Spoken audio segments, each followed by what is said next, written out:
two dominant ones to begin with are whiskies that are either unpeated or peated. The term peated simply refers to when we're drying the barley at the start of this entire process. We either do it with hot air, which leaves it rather like nice and malty and nutty flavours, but we can also at this point add in peat smoke or turf smoke at the bottom, and this just infuses with the barley while it's wet and gives you a wonderful, rich, smoky flavour. So that's two very big dominant flavour profiles.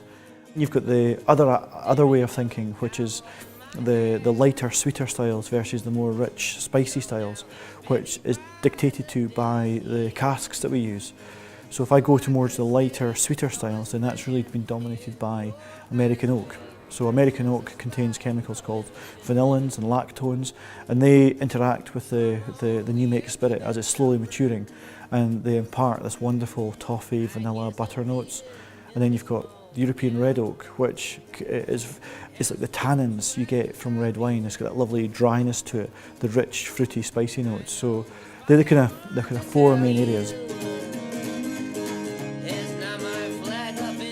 Royal Lochnagar is one of our smallest distilleries. In fact, it is our smallest distillery, and it's also technically our most traditional site. The spirit we make there is very light and very delicate. It has quite a long fermentation time, which means that the end spirit will be quite citric, quite fruity, and just nicely grassy and clean. And Talisker is probably one of the most unique distilleries in Scotland. A massive powerhouse of a whisky. It's got big, robust flavours. It involves peat smoke, but it's balanced out with a lot of pepperiness, a lot of sweetness, and one of the wonderful things about West Coast whiskies, a lovely salty taste to the palate. And this is all down to the location, where the saltiness comes from the atmosphere. It's so complex. It's down to the very different distillation technique. We force a process called reflux, where we make the vapour forced back into the still. We don't allow it to turn back into a liquid on the other side. We make it back into the still and constantly redistill it, and this changes the liquid to be very complex. But the Glenord distillery is our home of Singleton. The whisky they make there is very light and grassy, but it's got a more fruity edge to it. So that is simply down to the fact of how we distill it. We take our time. We do not rush this process. We allow lots and lots of contact with the copper. The copper stills naturally extract some of the heavier compounds.